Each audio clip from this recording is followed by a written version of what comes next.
Hello, and welcome to today's story. If you enjoy this kind of content, don't forget to hit the like button and subscribe for more. The story you're about to hear is based on accounts and rumors. Its full truth can't be confirmed. Now sit back, relax, and let's dive right in. I used to leave my phone on the kitchen counter at night so I couldn't reach it from bed. After the breakup, I started sleeping with it in my hand. It's pathetic, I know. But grief teaches you new rituals. You keep a toothbrush in the cup you don't touch. Well, you don't wash the last sweater that still smells like her shampoo. And you start falling asleep to old voice notes because silence feels like choking. We hadn't spoken in the week before she died. That's the part that rots. We ended ugly. I said things you can't unsay. The kind of sentences that keep replaying in your skull like a scratched CD. Then her sister called me, voice shredded, and the world cracked like ice. Wet highway, jackknife truck, the noise of broken glass and sirens. No final text, no last call, just a stop where there should have been a comma. I didn't delete her number. I couldn't. It stayed pinned at the top of my messages like a tooth you keep poking with your tongue. 3 weeks after the funeral, at 1:13 a.m., my phone lit up with her name. I came awake like I'd been dropped into cold water. I didn't answer. I couldn't even breathe. The screen blurred and refocused in my hand. The tiny vibration stuttered against my skin. Then it stopped. I watched the room shadows settle. I told myself it was a scammer, a recycled number, some glitch. I put the phone face down and lay rigid until the dawn turned the window gray. When I finally turned the phone back over, the call log said it had lasted 0 hours, 0 minutes. A misdial, a ghost ring, easy. That night it rang again. This time I answered. Nothing.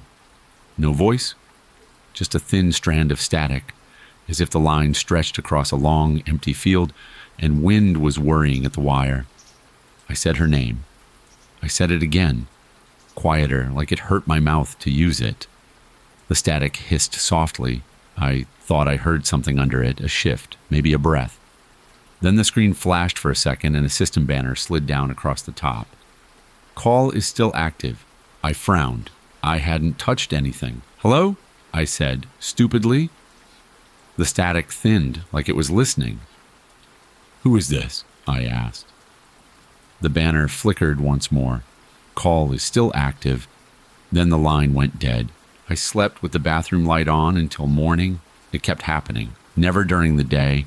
Always late between 1 and 3 a.m. Sometimes the call cut off as soon as I answered. Sometimes it held for minutes, silent but present, like a person standing in your doorway. If I tried to hang up, the screen would hesitate and pulse the same banner. Call is still active.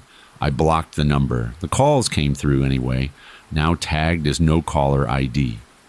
I unblocked her number and blocked no caller ID. It didn't matter.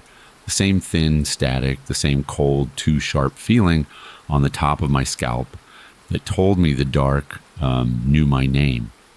I recorded one. You can hear my breathing and that soft, papery hiss. If you turn the volume up all the way, you can almost convince yourself there is a rhythm underneath, a human exhale, not quite. I sent it to a friend and he texted back at 8 a.m. Dude, that's just line noise. I typed out she died last month and deleted it. The third week, the breathing got louder. Not obvious, not heavy. Close, like the phone was resting near a sleeping mouth. I lay there with the phone hot against my cheek and felt my lungs try to sink to it. When I almost matched, it paused, and my breath fell through it like a misstep on stairs. Say something, I whispered, hating my voice in the dark. Please, just say anything. Silence. Then, so faint I thought it was my own wish, scraping against my ear. Don't look outside. I forgot how to swallow. What? The line held. Then, slightly louder, a whisper that trembled in a way I knew better than my own heartbeat. Don't look outside. I sat in bed, phone against my ear, every hair on my arms rising, eyes burning at the curtains. I didn't look. I don't know why. Maybe because obedience felt like love. Maybe because something in me recognized the way fear curls its finger. The call ended on its own. The banner lingered for 2 extra seconds.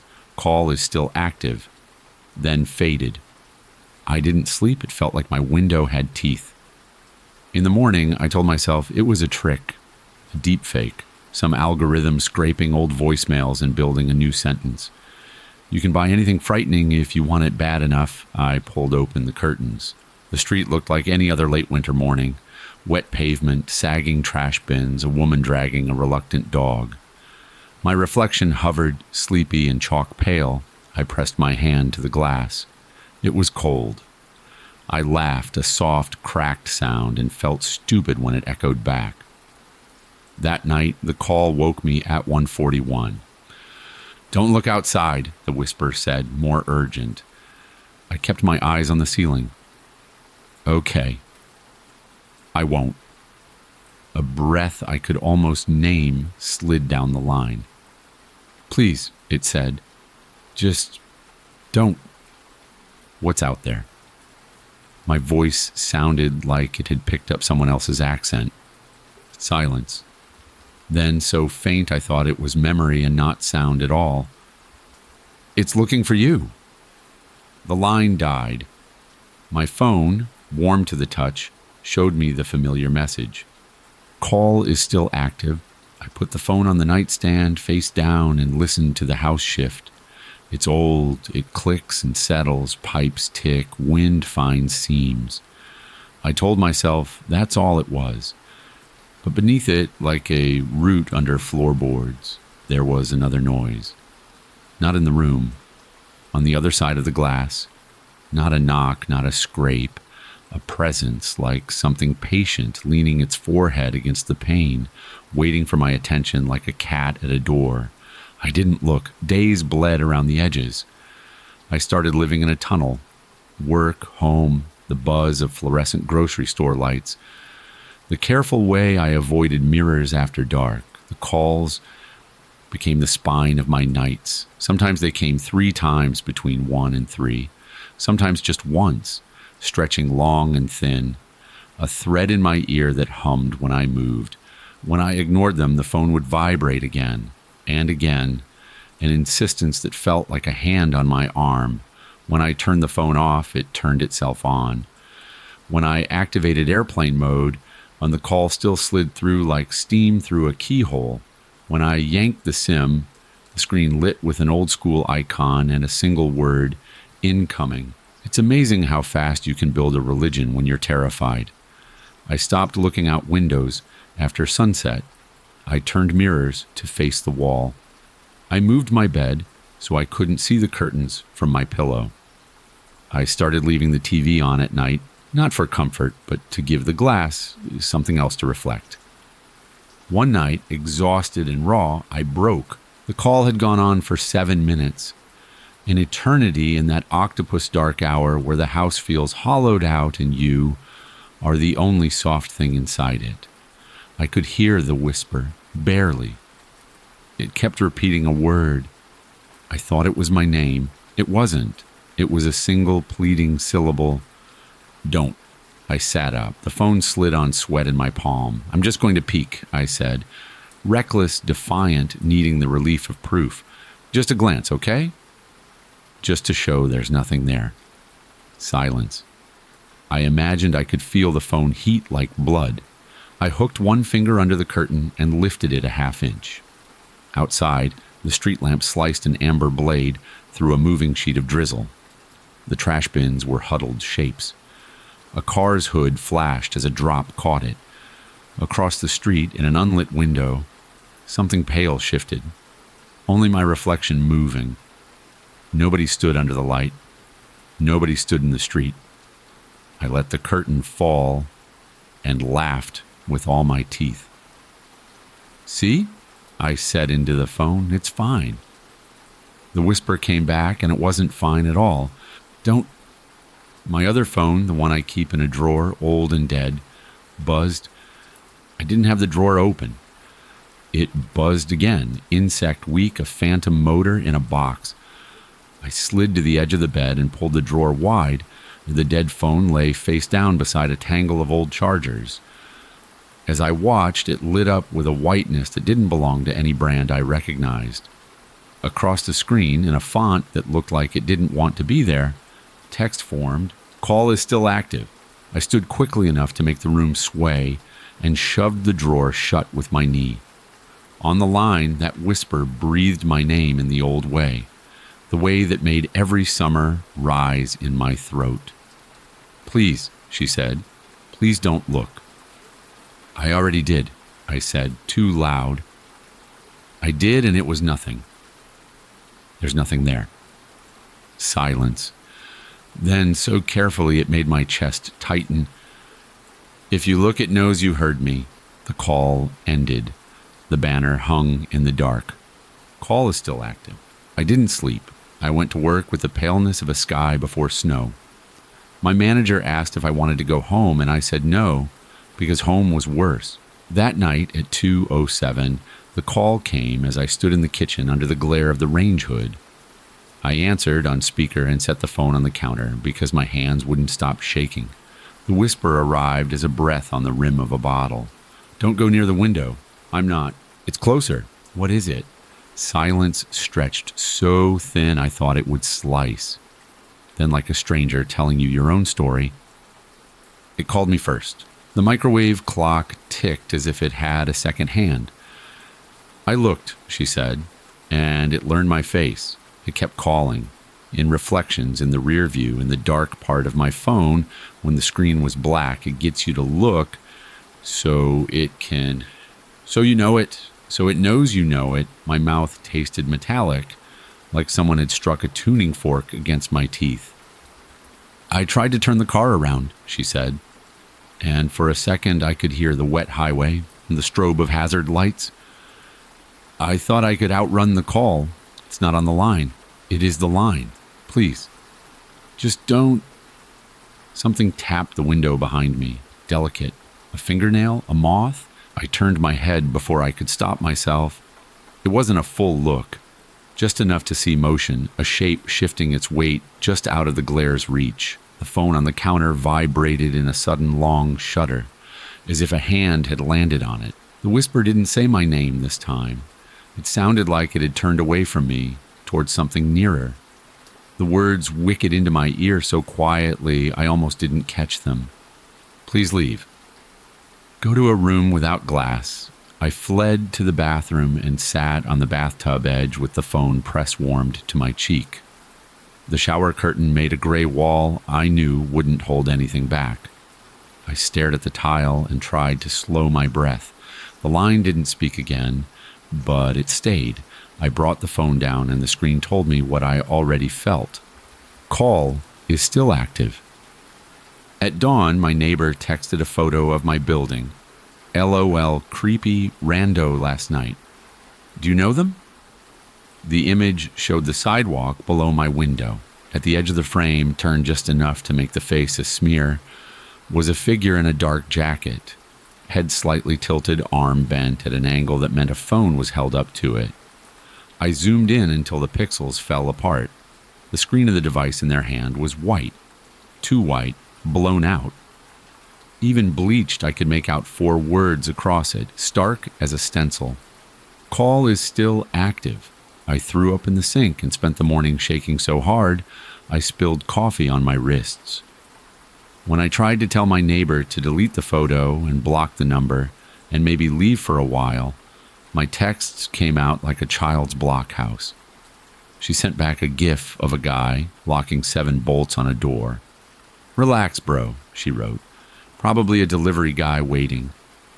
She doesn't live here anymore. I started sleeping in the hallway with the bathroom door open so I could hear the fan. The hum made a thin lid over the night. I left bowls and cups on top of every window latch because I needed the warning if something tried to open them. I stuck tape and X's across the glass because I read somewhere that it might keep a pane from shattering. I turned the TV to face the wall. The calls kept coming, faithful as tide. Once at 1:58, I begged, "What do you want me to do?" No answer, just the alert crawling down. Call is still active. Twice I took an Uber to my sister's place and fell asleep on her couch while her dog watched me with the offended patience of a saint. Both times the call found me. The second time I ignored it, and her toddler's baby monitor lit up by itself. At first it was just her breath, tiny and even. Then a second breath slipped into the room like a draft. I scooped my niece out of the crib and drove home sobbing into my sleeve. I called the carrier. The man on the line had a voice shaped for soothing. He checked a thing and then checked another, and his tone moved half an inch towards serious. "It shows an active session," he said, "but that's not possible if you're not on a call." "Well, I am," I said. "Sort of." "Are you using Wi-Fi calling?" he asked. "Yes." "Okay, so sometimes when a call is hung, we see lingering sessions. They usually clear in a few minutes." "It's been weeks." He put me on hold. The hold music was a syrupy cover of something I liked when I was 17. The banner slid down across the top of my screen while I listened to flutes pretend to be violins. Call is still active. When he came back, his voice had done that thing where someone is reading from a new piece of paper. "We can provision a new number," he said, "or we can escalate to a network technician. But the record here says, sorry, this is odd. It says your call has been active since 1:13 a.m. 3 weeks ago." "That's the first time," I said, though I didn't mean to. "We'll escalate," he said quickly. "In the meantime, try powering down your phone." "I have." "And it still shows active?" "Yes." He cleared his throat. "Okay. Someone will call you back." When he hung up, a soft voice breathed into my ear from the empty line. "Don't let them call you back." "I won't," I said, because there was nothing else to say. The technician never called, or maybe they did and the line ate it. I tried the stupid things. Salt across the thresholds, a glass of water by the window to catch whatever might slip in, candles, a photo of us taped to the inside of the cabinet where I kept the plates. When I looked at the photo in daylight, I could only see us and the rip of her laugh. When I looked at it at night, I could see my own face over my shoulder in the glass of the kitchen window, eyes a fraction too wide. A week later, the calls changed. It wasn't a whisper at 2:14, it was a full-body shiver at 12:03, then a soft click in my ear when I answered. I waited, already whispering, "Okay, okay," to myself the way you do when you open a bill you can't pay. Then a voice I didn't know filled the line. Not a stranger, not an operator. Me. "Can you hear me?" my voice asked, tinny and flattened by compression. "What is this?" I asked myself. "Don't look at the window," I said in my voice. "Please, please don't." "I'm not," I said, and I wasn't lying. "Where are you?" My voice on the line didn't answer. I listened to my own shaky breathing. In the background of the call, as if I had set the phone down on the radiator, I could hear the faintest rattle of glass as something leaned against it from the other side. I hung up. The banner came down anyway. Call is still active. I didn't answer the next one. I sat on the hallway floor and let it vibrate in my hand until the meat of my thumb went numb. When I finally looked at the screen, it had shifted to a different screen entirely. A video call, the top of the display showed her name, and the tiny gray camera icon swung to green by itself. My face filled the screen, tiny in the corner. The main view was my living room as seen from the window. The perspective was wrong, slightly too low, slightly too far to the right, as if the camera held itself just outside the glass, cheek to pane. The room looked as it always does at night. Couch like a beached shadow, a half-folded throw, the silvery flat of the TV facing the wall. Then, at the edge of the frame, a pale shape moved, slow and careful, like a shoulder sliding out from behind a tree. A hand rose. The hand held a phone. The phone's screen was white, humming. Across it, in letters so bright they rang, "Call is still active." The image jittered just a fraction, as if whoever held the phone had smiled. I ended the call. My thumb thudded uselessly against red, and nothing changed. The video stream stayed, then slipped into black like an eye sinking deeper into its own pupil. The front camera caught me again, small and chalky. Behind me, so faint it could have been the ghost of a reflection or a bruise on the glass. Something waited outside the bathroom doorway and didn't come in. I slept, sitting up that night, my back against the tile, the phone face down on my thigh. It buzzed every 40 minutes like a heart, with a bad rhythm. The next day I visited her grave because I had to do something that wasn't hiding. I knelt on damp grass and wiped rain from her name with my sleeve. I told the stone everything I hadn't said when she could hear me. I told her out loud that I was sorry, that I loved her, that I was trying to do what she asked, and it was eating me like rust. The wind was the only thing that answered. I don't know why I did it, but I called her number while I knelt there. It rang once and cut to silence. The banner came down across the top of a bright, clean sky. Call is still active. Something shifted under the wet ground. Not like an animal, not like water. Like a line tightening. I put the phone face down on the grass and stood up and walked backward until the hill took me, and then I turned and ran. When I reached the car, I looked back. A figure stood at the top of the rise, where the cemetery road curls behind the cedar. Too far away to see a face. Arm bent at that same angle. Phone brightness cutting a square in the gray. I shut myself in the car and locked it and put my forehead on the steering wheel and cried until it felt performative. I stopped going to work. I told my sister some half-truth, and she told me to come stay, and I told her I was contagious with something you wouldn't want in your house. I let food rot in the fridge because opening the door meant a reflection. I moved through the apartment like a diver moves through a room filled with water, careful not to disturb anything that could ripple. The calls were my metronome. The whispers came less often, as if speaking cost something I couldn't afford to spend. When the voice came, it said small things. Don't. Stay. Please. Sometimes, though, it said something that sounded like an address, spoken in a language I didn't know. The syllables felt like coordinates. I wrote them down and threw the paper away. The last night started like the others. The phone rang at 1:29. I didn't look. It rang again at 1:47. I put my palm over the speaker and let it speak into my hand. At 2:06, the screen woke itself, and instead of the green slider, it simply showed me the words, "Call is still active." I picked up. The whisper on the line was not far away now. It felt like if I turned my head quickly enough, I could see it form out of air next to me. It didn't waste itself on preface. "It's inside," it said.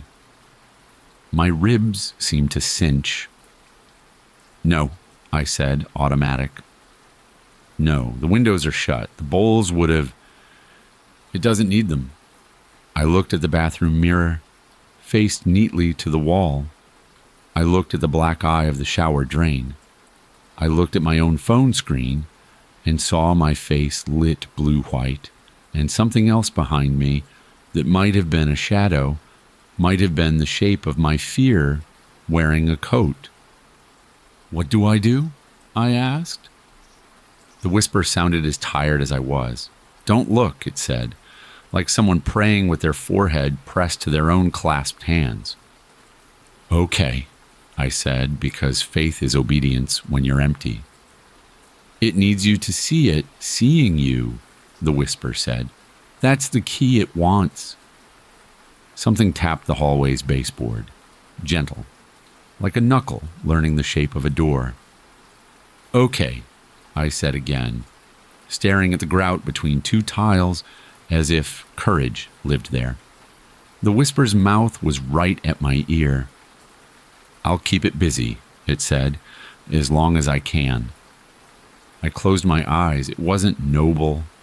My body just did it. The inside of my lids went red, swirled, and then darker. My breath sounded too big, too fake. In the distance of my apartment, something took a step, then another, then paused like a hound at the edge of a hedge. In the end, the whisperer said, half laughing in a way I knew from summers and oranges and the cotton slap of screen doors, "It really is just a call." I don't know how long I sat like that. It could have been minutes. It could have been an hour. My knees ached. My hand cramped around the phone. The whisper stopped eventually, not because the line died, but because it didn't have anything left. When I finally opened my eyes, I wasn't sure why. Maybe because the mind invents reasons to disobey when obedience becomes a shape too tight to breathe in. Maybe because I thought if I looked fast, it wouldn't count. I looked toward the bathroom doorway.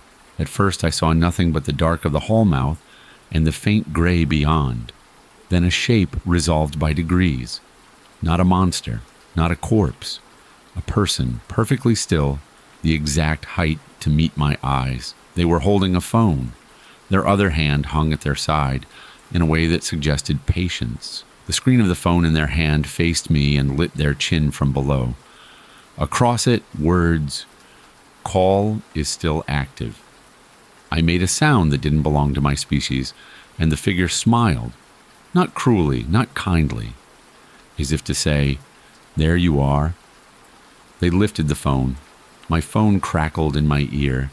The whisper came back, shredded thin as onion skin, and trying anyway.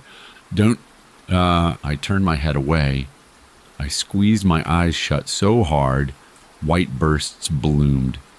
I put the phone flat against my ear and pressed until I thought the shell would crack. The thing in the hall took one step and then another, slow, like it had promised itself that it would not rush this.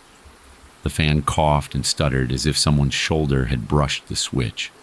The air felt damp, as if the ocean had flooded the building to the height of my mouth. "Please," I said to whoever would hear it, "please." The line warmed under my cheek. A last breath threaded the speaker, worn thin and dear as silk that had been folded and unfolded 1,000 times. "I'm sorry," it said, with her voice mine. The operators, the technicians, the echo of an empty line, all of it together. I tried. The bathroom light flickered. My phone vibrated once, steady. The banner slid down in a soft, official gray. "Your call has ended." The thing at the doorway took another step. I don't remember standing. I don't remember opening the cabinet and climbing inside like a child hiding. I remember the dark and the smell of old wood and dust, and the phone cooling slowly in my fist, as if it had finally been allowed to rest. I stayed in the cabinet until the light began to leak back into the world, until the hard blue became softer and then white. The bowls on the latches still sat exactly where I'd stacked them. The tape still made X's across the windows. The TV still faced the wall. I stepped into the hall and it was empty. I didn't go to the window. I don't go to the window now. The curtains stay closed and I live in rooms like folded hands. Sometimes the phone vibrates and shows me a number I don't know, and sometimes it doesn't show me anything at all. But I hear it anyway, and I say no out loud, like it can hear me. The fan hums at night. I sleep when the body steals it for me. People tell me to change my number, to move, to get rid of every screen in the house. Maybe one day I will. Maybe it won't matter. Sometimes, deep into the hour that doesn't belong to any of us, the phone lights without ringing. It doesn't show her name. It doesn't show mine. It shows only a message at the top of a screen bright enough to paint the closet door. Call is still active. I do what I was asked. I don't look outside. I've lived in my apartment for about half a year now, And if I'm being honest, it already feels like I've overstayed my welcome. Not because of the building itself, though it's old, noisy, and smells faintly like mildew, no matter how often I clean. But because of what's across the street. When I first moved in, I thought I'd lucked out. Cheap rent, a short walk to work, and a third-floor view that let me people watch without ever leaving my couch. The street is narrow, more like an alley than a proper road, so the building across from mine feels close. Too close. At night, if I stand at my window and look out, it's like staring into a mirror. My apartment aligned with someone else's. Same layout, same window placement. The only difference is the lives being lived inside them, or at least that's what I thought. The first week I noticed a window across from mine that never seemed fully closed. The blinds were drawn but cracked just enough that I could see a figure. At first I didn't even think about it. People hang out by windows all the time. I figured they were just nosy or maybe restless. But what got to me wasn't that they were there. It was that they were always there. Morning, afternoon, night, every time I glanced over, the blinds were cracked, and that shape was waiting. I told myself I was imagining it, that maybe they had a weird schedule, maybe they were bedridden, or maybe the silhouette was a trick of the light, but then I noticed something that froze me cold. They weren't just standing. They were holding something. It took a few days of squinting, but one night I caught the reflection of a streetlight on glass. Binoculars. The realization made my stomach drop. They weren't staring out at the world. They were staring in. At me. The thing about paranoia is that once it roots in you, it spreads like mold. I started noticing little things I'd never paid attention to before, like how the blinds across the street would shift slightly when I moved closer to the window, as if the person inside was adjusting their view, or how sometimes when I stood up from my couch, the faintest flicker of light would glint from their side. The reflection from the binoculars. It wasn't constant, not every second of every day, but it was enough that I started living differently. I stopped eating meals in front of the TV. I angled my desk away from the window. I kept the blinds shut tight when I changed clothes. I started moving through my own apartment like a trespasser, aware of every step, every gesture, every glance. And yet, no matter what I did, the weight of those eyes pressed down on me. Sometimes I'd test it. I'd duck low beneath the window, then spring up suddenly, hoping to catch them off guard. But every time, the silhouette never moved. They were patient, unshakable. It got to the point where I wasn't sure if I was still in control of my own space. I stopped opening my blinds altogether, but even with them closed, the feeling never went away. That itch at the back of my neck, the invisible thread pulling my head toward the window. You ever feel someone staring at you so hard it's like gravity? That's what it felt like, constant, suffocating gravity. Things escalated after a month. It was late.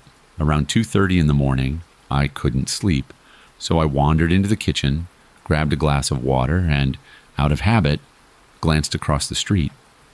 The blinds were open wider than I'd ever seen before, not just a crack, pulled halfway, enough that I could see more detail.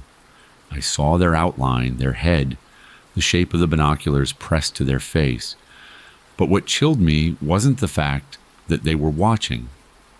It was that they weren't alone. Behind them, further back in the room, was another shape, smaller. Still, almost childlike.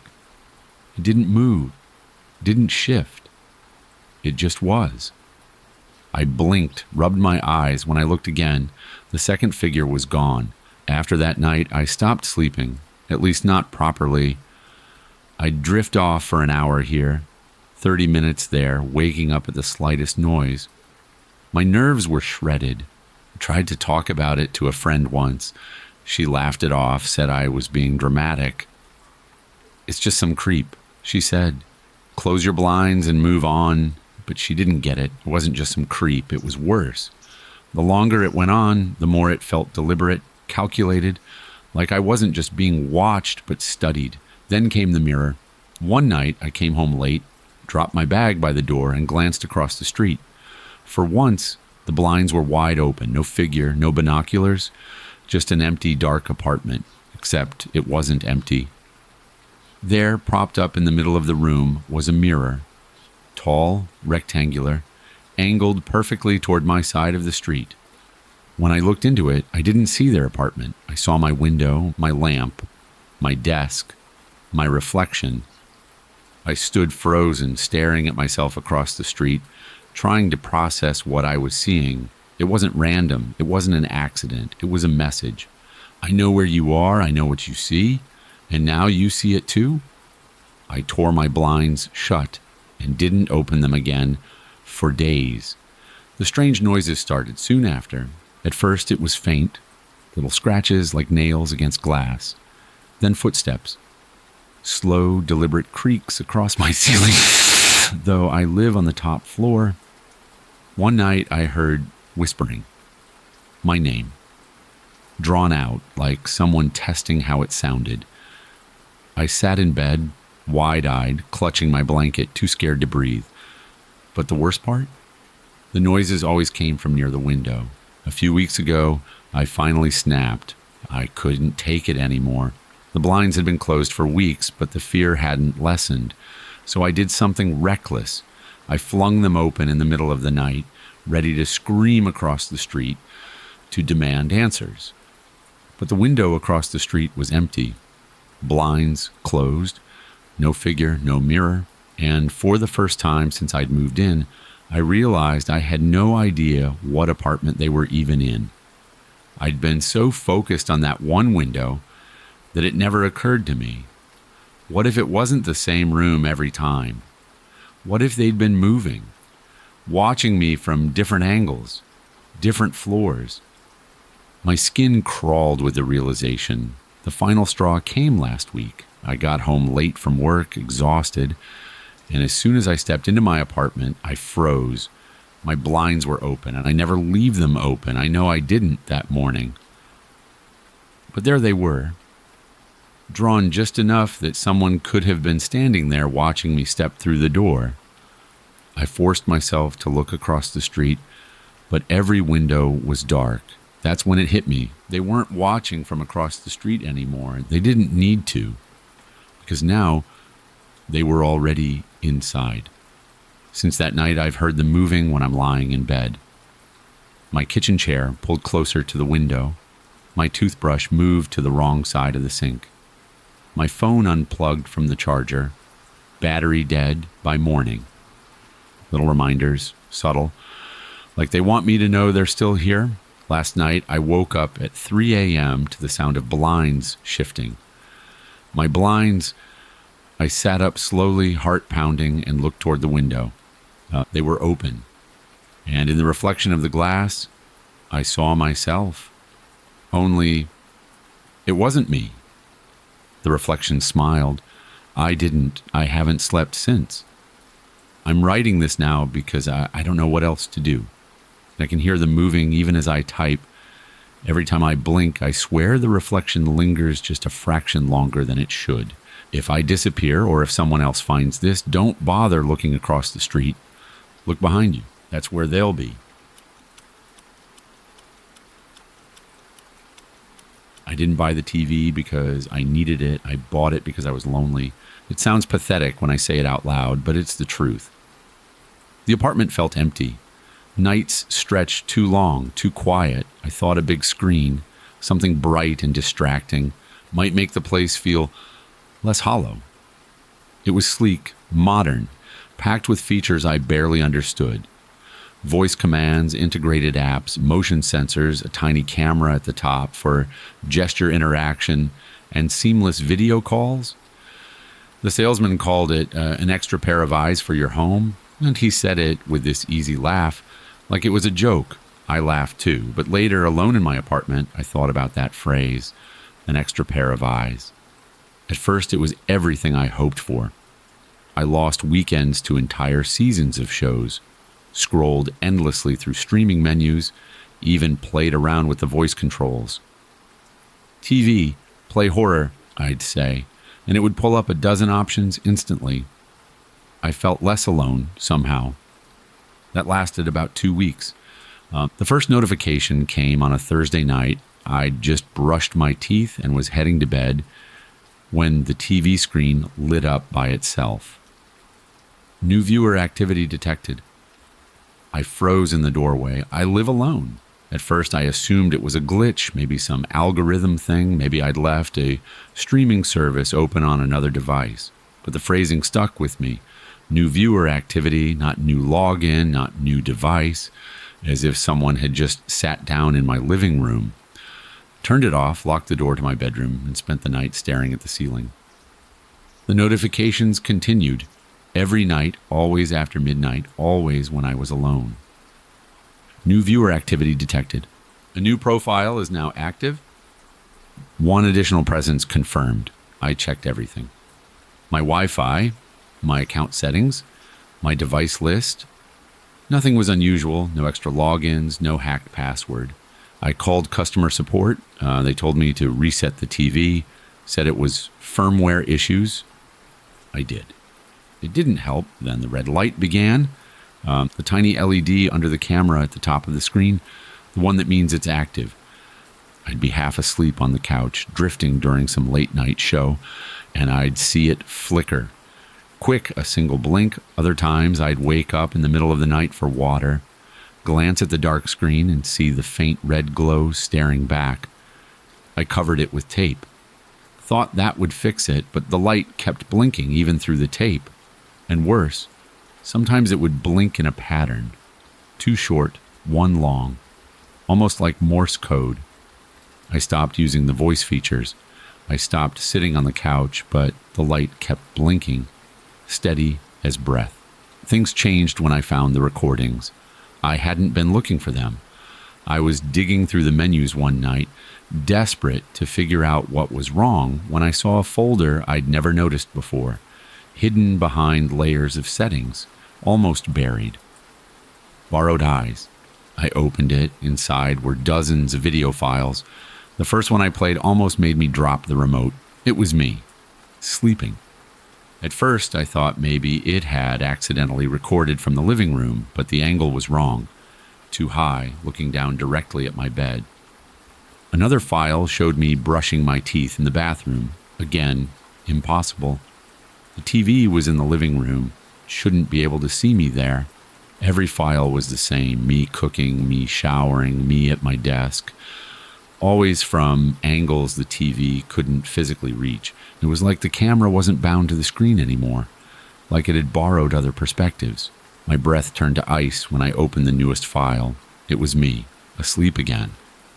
Only this time the camera was right next to my face, close enough that I could see my eyelids twitch with dreams. And behind me, just barely visible in the corner of the room, was the outline of another person, standing, watching, silent. I tried to rationalize. I tried to convince myself it was a prank, some hacker messing with me. But the longer I stared at those videos, the more I realized there was nothing digital about them. The angles weren't just hacked webcams or spliced footage. It felt like the TV had been somewhere else, like it had moved, like it had walked into my bedroom and borrowed someone else's eyes to watch me. That night, I ripped the tape off the lens and screamed at the dark screen, "Who the fuck are you?"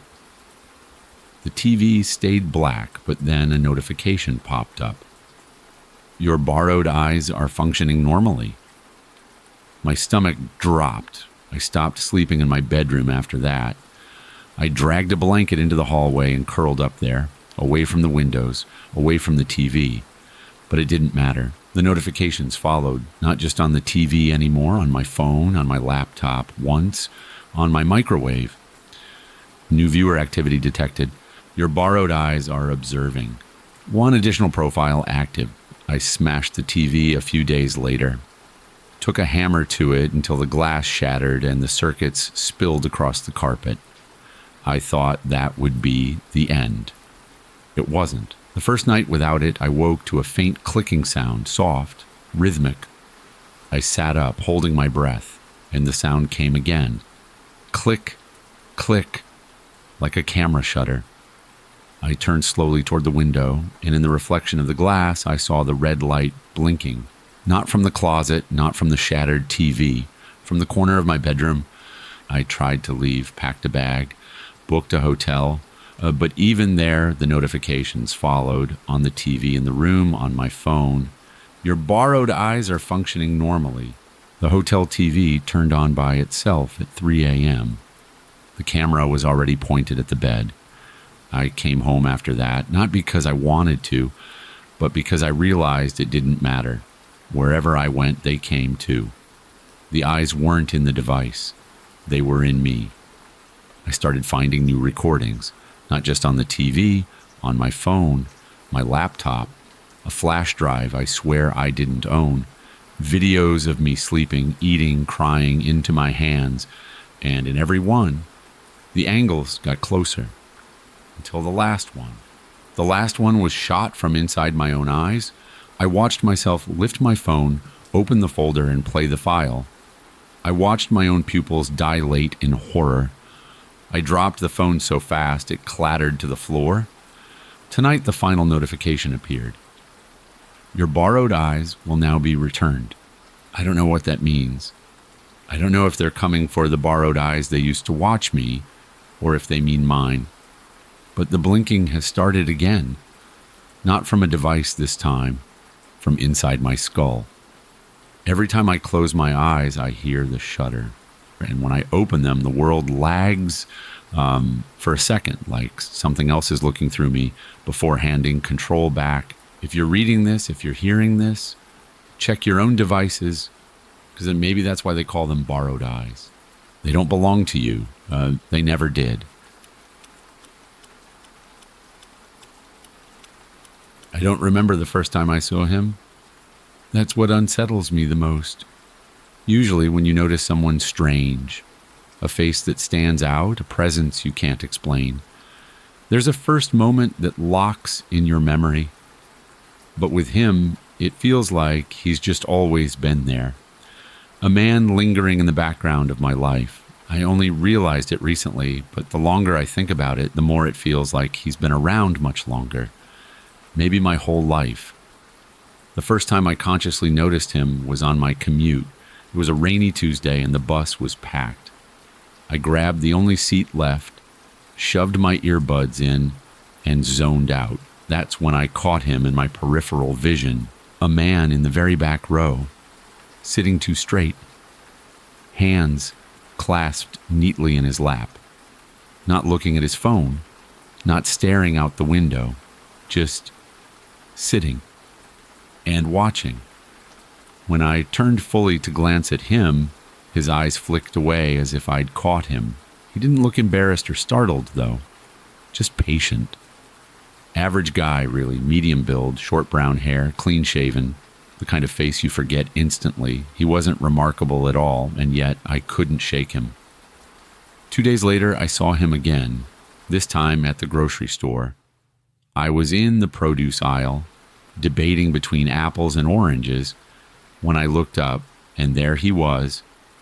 Not near me, not hovering uncomfortably close, just far enough away to be noticeable. Standing at the end of the aisle, not holding a basket, not shopping, just standing still, watching.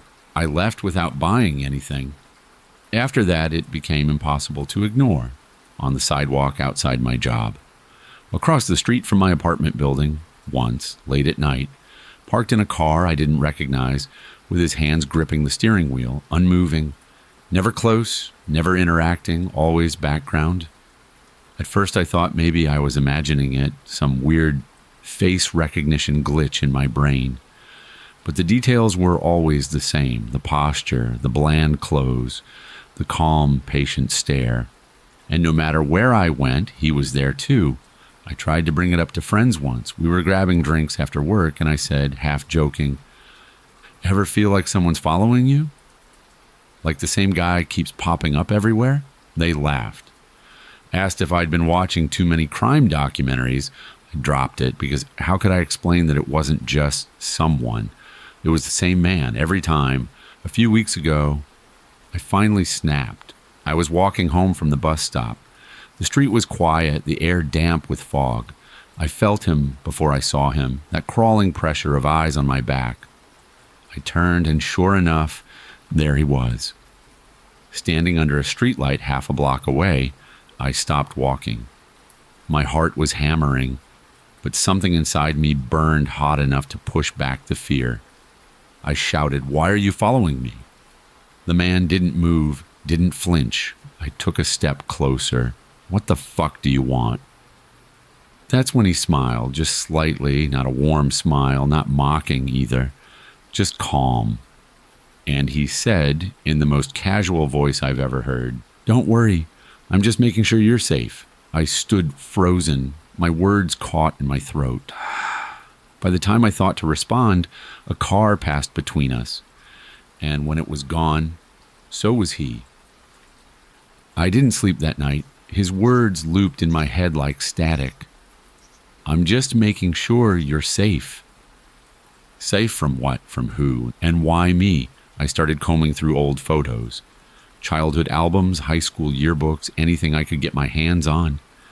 At first, it was just a paranoid instinct, something to distract me from the fear. But then I found it, a picture of my 7th birthday party.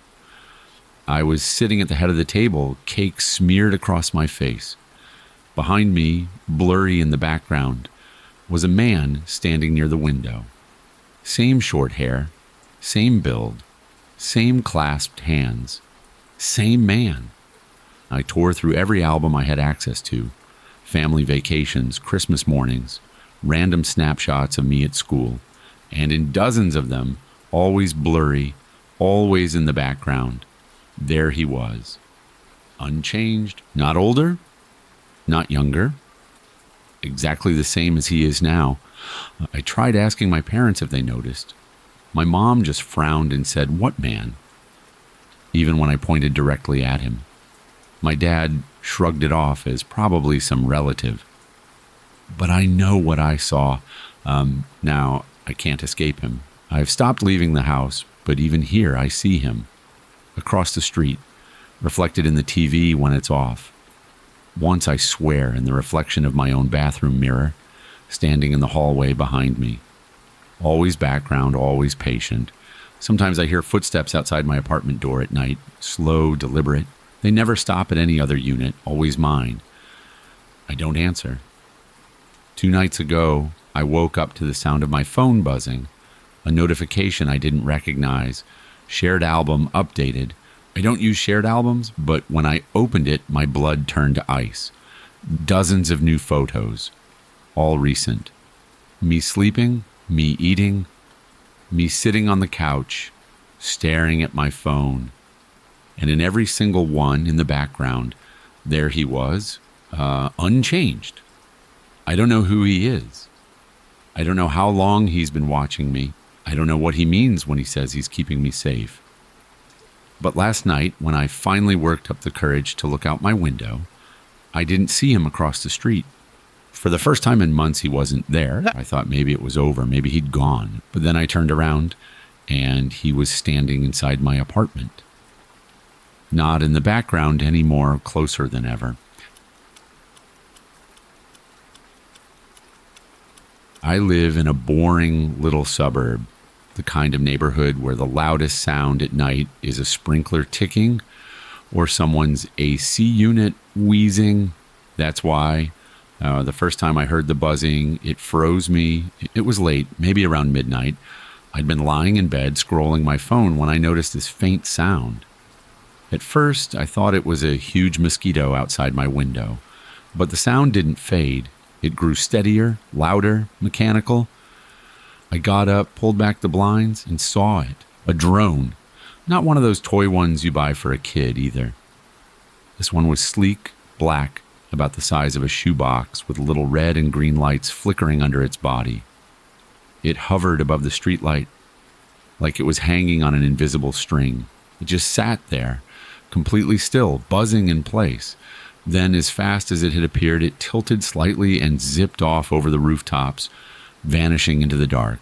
I stood there for a while, waiting to hear it come back. It never did. Eventually, I shook my head, muttered something about kids and their toys, and went back to bed. The next night I heard it again. Same buzzing, same time, a little past midnight. This time it came closer. I watched it circle slowly over the street, floating over fences, drifting above rooftops. It moved differently than a toy drone, smoother, more deliberate. I watched it for almost 10 minutes before it flew off again. By the third night, I wasn't the only one noticing. At the grocery store, I overheard two neighbors talking about some damn buzzing, waking them up.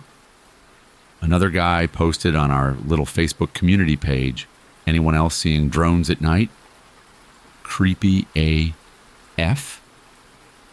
Most people laughed it off. Some joked about Amazon test flights. Others said it was just kids messing around. I tried to believe them, but the fifth night changed everything. That night, it came right up to my window. I was half asleep when I heard the buzzing louder than ever, practically shaking the glass. When I opened my eyes, I saw the flicker of red and green lights bleeding through the curtains. I pulled them open and froze. The drone was hovering inches from the glass. The lens on its underbelly pointed straight at me. For a moment, I just stared. Then panic hit me. I grabbed the broom leaning in the corner, shoved the window up, and swung hard.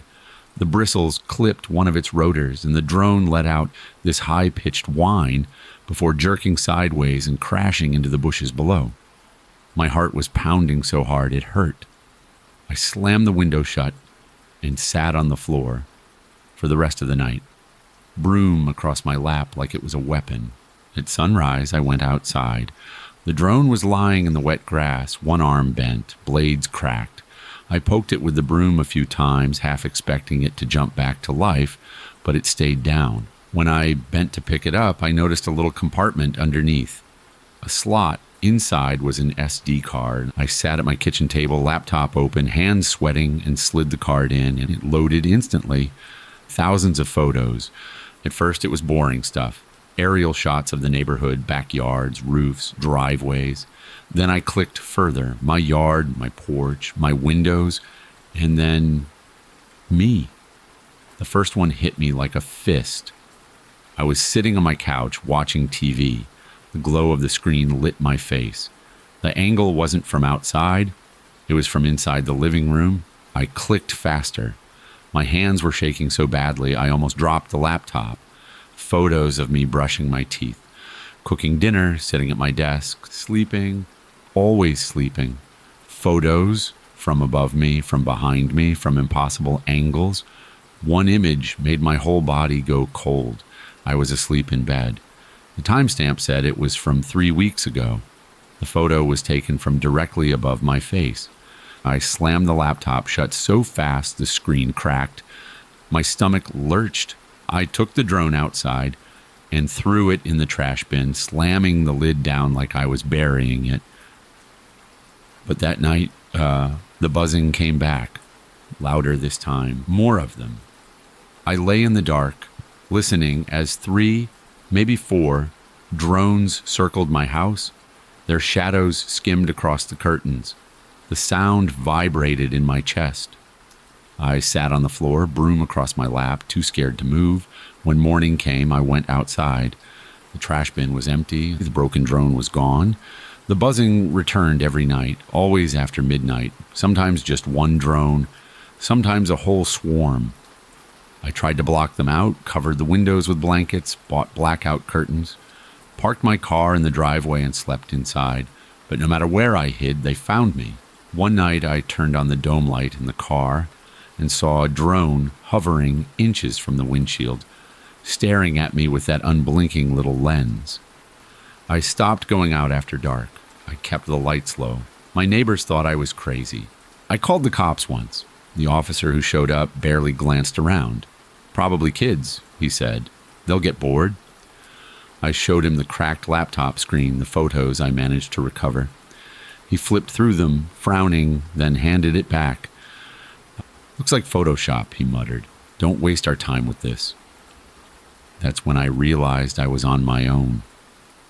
Last week, I woke up to silence. No buzzing, no shadows.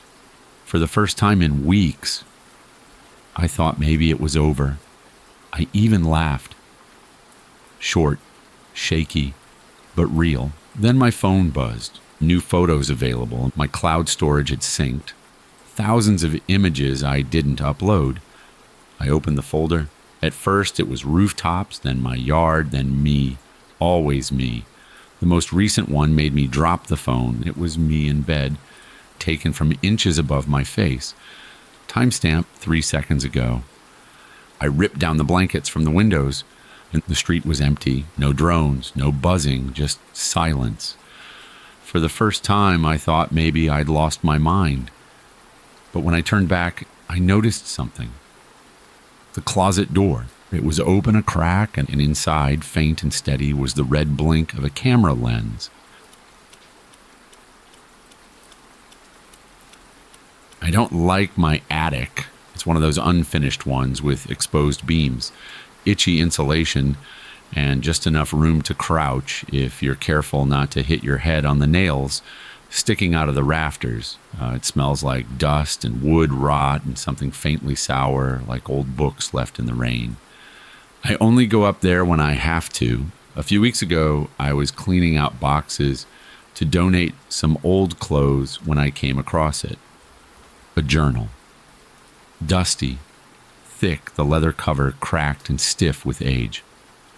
No title, no name on the front. Just sitting at the bottom of a box I swear I've never opened before. I almost left it there, but something about it felt wrong to ignore, like finding a photograph of yourself in a stranger's house. So I brought it downstairs, wiped it off, and opened it, and that's when everything started. The handwriting inside was small but neat. The first entry was dated 6 months ago, and it was about me. Not in some vague, relatable way. No, it described me, my life, in detail. The clothes I wore that day, the exact time I left for work, the sandwich I grabbed for lunch, even the stupid joke I texted my sister. At first I thought maybe I was losing it, maybe I'd written it myself and forgotten. But the handwriting wasn't mine. The ink was old, and the entries stretched on for weeks, months, describing every little thing I'd done, thought, or said. Stuff nobody could possibly know. Private things. Things I'd never told anyone. Like the entry from 2 months ago that mentioned me sitting in the bathroom at 3 a.m., crying quietly so the neighbors wouldn't hear through the thin walls. Or the entry from last week that described the exact dream I'd had about walking through an endless hallway of locked doors. The journal knew everything. I kept reading, and the entries went right up to the present day. The last one was dated yesterday. It described me coming home from work, making pasta, and watching reruns until midnight before falling asleep on the couch. Exactly what I had done. And then I turned the page. The final entry was dated tomorrow. I almost dropped the book when I read it because it described how I was going to die in graphic, perfect detail. I didn't know what to do. I read it over and over, heart racing, sweat slicking the pages where my fingers shook. It wasn't vague. It wasn't metaphor. It was exact. The time, the place, the sound of footsteps in the hall, the exact words I would whisper before it happened. I slammed the journal shut and shoved it under the couch. But I couldn't stop thinking about it. All day at work, I kept glancing at the clock. Every time it ticked forward, my chest tightened. Because if the journal was right about everything else, why wouldn't it be right about this? That night, I pulled it back out. Maybe some part of me hoped I'd misread it, that it would say something different now. But no, the handwriting was the same. The words hadn't changed. Tomorrow. I barely slept. Every sound in the apartment made me jump. Every creak of the pipes, every car passing outside. And when the sun finally rose, I just sat there, staring at the journal, waiting. At first, nothing happened. I started to think maybe it was all just an elaborate prank. Maybe someone had been watching me, writing all this down, and planted the journal in my attic to screw with me. But then noon hit, and things started to line up.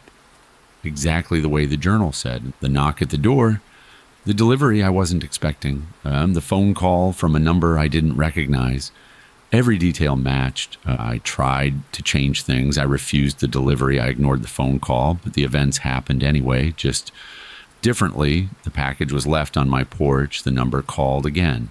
The journal hadn't described how I reacted. It just described what would happen. And it was happening. By 8 p.m., I was shaking. The journal said it would happen at 11:47 p.m. I couldn't take it anymore. I ripped the pages out. I tore them into shreds, threw them into the sink, and lit them with a match. The smoke curled into the air, acrid and black, until nothing was left but ash. I thought I'd won.